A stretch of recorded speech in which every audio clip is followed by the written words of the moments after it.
ଆଜି ବନେଇବା ବନ୍ଧାକୋବି ଆଉ ମାଛ ମୁଣ୍ଡ ଘାଣ୍ଟ। ତା ପାଇଁ ଦରକାର ବନ୍ଧାକୋବି ଆଉ ଆଳୁ। ଏଇଠି ମୁଁ କାଟିକି ରଖିଦେଇଛି। ତାପରେ ଗୋଟେ ମୁଣ୍ଡ, ଲାଞ୍ଜ ଆଉ 2-3 ପିସ୍ ମାଛକୁ ବି ଭଲ ଭାବେ ଧୋଇ ଦେଇକି ରଖିଛି।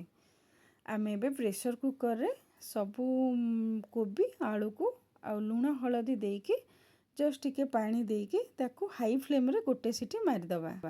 ମାଛକୁ ବି ଭାଜି ଦେଇଛି ମୁଁ। ତାପରେ ସେଇ ତେଲରେ ଆମେ ପିଆଜ ରସୁଣ ଅଦା ଛେଚା ପକେଇବା। ତ ତାକୁ ବାଟିବାନି, ତାକୁ ଛେଚିକି ପକେଇବା। ଛେଚିଲେ ହିଁ ତା'ର ଟେଷ୍ଟଟା ଭଲ ଆସିବ। ତ ଏଇଠି ଟିକେ ଏପଟ ସେପଟ କରିଦେବା 15-20 ମିନିଟ୍, ଯେମିତି ମସଲାଟା କଞ୍ଚା ତା'ର ବାସ୍ନାଟା ପଳେଇବ, ଭଲର ଭାବରେ ହେଇଯିବ। ଏଇ ଦେଖନ୍ତୁ ଏଇଠି ଭଲ ଭାବେ ହେଇ ଆସିଲାଣି। ଏବେ ଆମେ ଟମାଟୋ ପକେଇବା। ଟମାଟୋ ଦେଇ ଦେଇକି 5-7 ମିନିଟ୍ ଏପଟ ସେପଟ କରିଦେବା। ତାପରେ ସେଥିରେ ହଳଦୀ ପକେଇବା, ଜିରା ଗୁଣ୍ଡ ପକେଇବା ଆଉ ଲଙ୍କା ଗୁଣ୍ଡ ବି ପକେଇଦେବା। ଆଉ ଟିକେ ଧଣିଆ ପାଉଡ଼ର ଦେବା।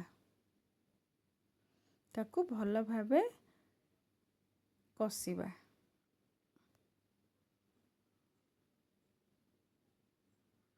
ପାଣି ଦେଇ ଦେଇ କଷିବା, ଘୋଡ଼େଇକି ବି କଷିବେ। ମୁଁ ସବୁବେଳେ କୁହେ ଗୋଟିଏ କଥା, ମସଲାକୁ ଯେତେ କଷିବା ତା'ର ସେତେ ଟେଷ୍ଟ ଭଲ ଆସିବ। ତ ଏଇଠି ଆମର ମସଲା ହେଇଯାଇଛି। ପାଣି ଦେଇଦେବା, କାହିଁକିନା ମାଛ ଗୁଡ଼ାକୁ ଏଇଥିରେ ଫୁଟା ହେବ। ତ ମାଛ ଗୁଡ଼ାକୁ ମୁଁ ଭଲ ଭାବରେ ଚକୁଟି ଦେଇଛି। ତ ଚକୁଟି ଦେଲେ ହିଁ ମାଛର ଫ୍ଲେଭର ବହୁତ ଭଲ ଆସିବ। ତ ଏଇଠି ଟିକେ ଏପଟ ସେପଟ କରିଦେବା। ତାକୁ ବି ଆମେ 15-20 ମିନିଟ୍ ଫୁଟେଇବା।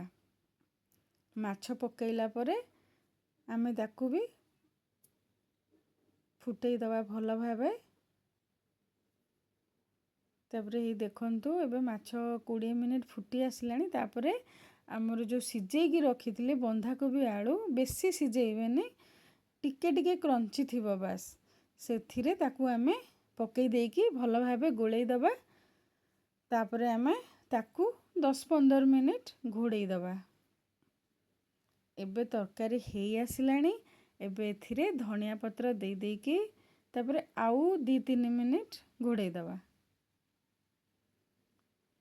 ବାସ୍ ଏବେ ଆମ ତରକାରୀ ରେଡ଼ି। ତେବେ ଚାଲନ୍ତୁ ବାଢ଼ିବା। ତରକାରୀ ବାଢ଼ିଲା ପରେ ଜଣାପଡ଼ୁଛି ତରକାରୀର ଟେଷ୍ଟ କେମିତି ଆସିଥିବ। ବହୁତ ସୁନ୍ଦର ବାସ୍ନା ଆସୁଛି। ଆପଣମାନେ ବି ଥରେ ଏଇଭଳି ଭାବେ ବନେଇକି ଖାଆନ୍ତୁ। ଆଉ ମୋ ଭିଡ଼ିଓକୁ ଲାଇକ୍ ସେୟାର କରିଦିଅନ୍ତୁ।